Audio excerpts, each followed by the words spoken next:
Ahora, el espíritu de apostasía, apostatar quiere decir, la misma palabra lo dice, apostatar, ir en contra de la doctrina apostólica. ¿Qué es apostatar? Salirse del estado original, salirse de la esencia. ¿Qué es lo que hace la revelación mesiánica? ¿Qué es lo que hace volver a nuestras raíces? Que estamos volviendo a la esencia, estamos volviendo, tratando de volver a la verdadera adoración. Yo sé que eso no va a ser de la noche a la mañana. Yo sé que vamos a tener que romper, limpiarnos espiritualmente de todas las ataduras que arrastramos, que nos dejó la cultura pagana, que nos dejó la religión romana. No va a ser fácil, pero por lo menos estamos tratando de hacerlo. El espíritu de apostasía entró en la iglesia cuando se dejó de leer la Torá y cuando se apartaron los teólogos, los líderes de las raíces de nuestra fe y empezaron a mirar hacia Roma. Ya en el siglo III, cuando no estaban los apóstoles, Israel estaba destruida porque el espíritu romano destruyó Israel, destruyó Jerusalén, persiguió a los judíos, los llevó a la diáspora por 1800 años aproximadamente. Los judíos ya habían sido echados fuera de su tierra, los apóstoles ya se habían muerto. En el siglo III toma el mando de la enseñanza, si podemos decir de la teología, los primeros padres de la iglesia, que ya no era Pedro, ya no era Pablo, sino San Agustín. Aló.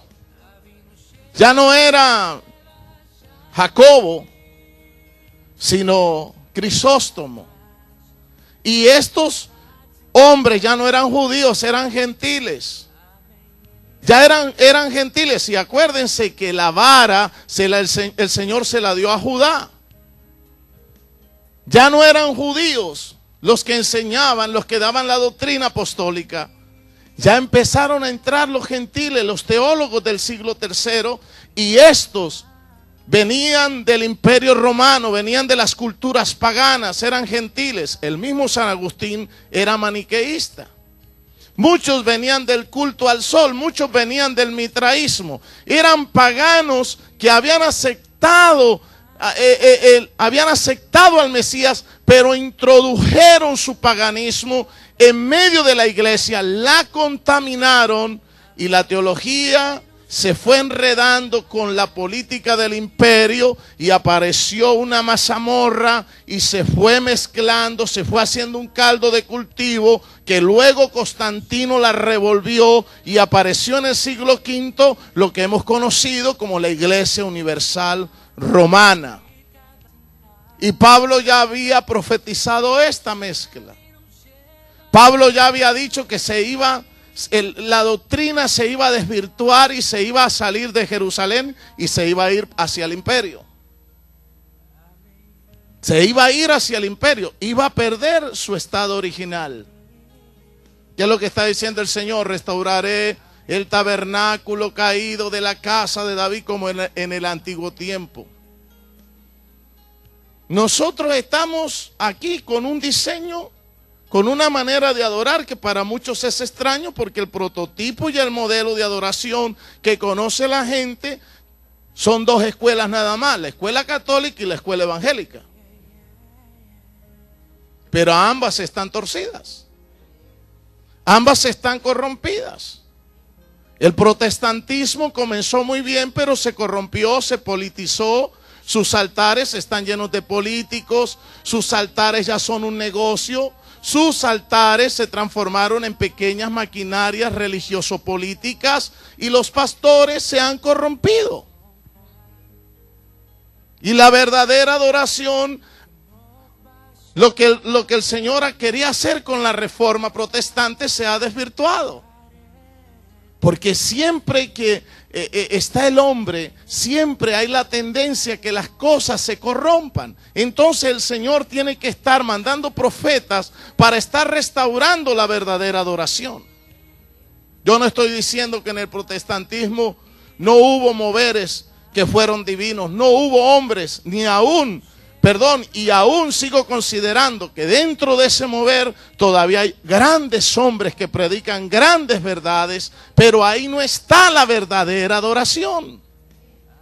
Porque el Señor está diciendo que Él quiere el modelo davídico.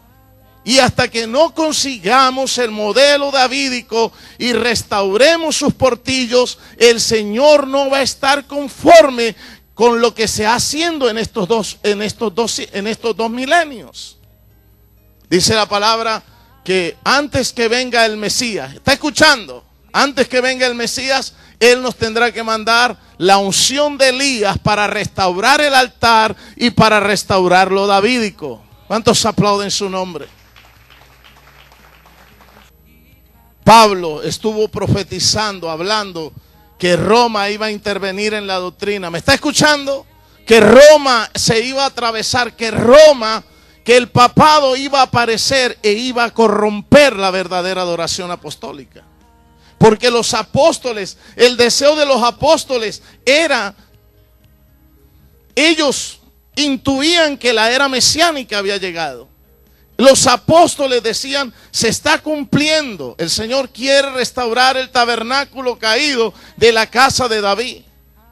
Pero lamentablemente en el siglo III se atraviesa el cuerno pequeño, el papado, aparece la figura del Vicarius Filii Dei, la figura del sumo pontífice, Habemus Papas, aló, y cambia todas las cosas. Y por casi 2 milenios hemos estado en una adoración falsa. Y en la mitad, casi en la mitad y un cuarto de milenio surge una reforma. Hay una emigración. Salen muchas personas de ahí, de ese espíritu romano, y aparece el protestantismo con muchos brotes, con muchos movimientos. Pero todavía lo que el Señor quiere hacer no se ha logrado, porque falta la última reforma, y es regresar a nuestras raíces.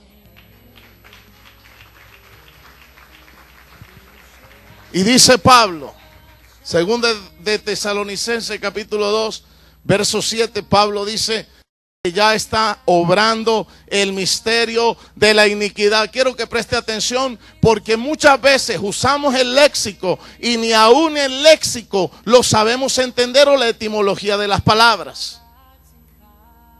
Muchas veces la etimología de las palabras ni la entendemos. Por ejemplo, ¿cuántas veces le decimos a una persona, oh, tan gentil usted, muchas gracias? Y la persona dice, gracias, gracias.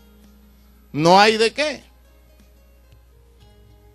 Y la persona no sabe, ni el receptor ni el emisor saben lo que significa gentil. Gentil quiere decir pagano, y pagano quiere decir adorador del leño, adorador de las fuerzas de la naturaleza del bosque, adorador del palo, adorador del árbol. Aló.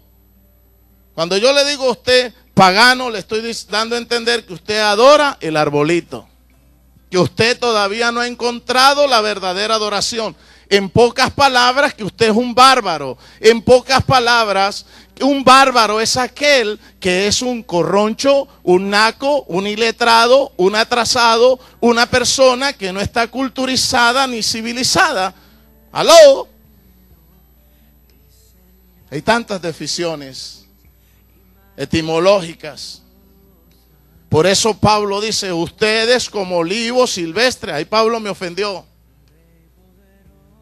Pero la gente lee, ay sí, olivo silvestre. Y Pablo nos está ofendiendo. Cuando yo le digo, tan silvestre que eres, ¿qué te estoy diciendo? Corroncho, campero, campesino, iletrado, aló, montañero, aló. Hay muchas formas en que las palabras abarcan un radio de acción etimológico muy grande. Por eso, para leer la Biblia hay que tener un buen diccionario griego, un buen diccionario hebreo. Hay que tener herramientas para poderla entender y no sacarla de su contexto original. Y dice la palabra, porque ya está obrando el misterio de la iniquidad.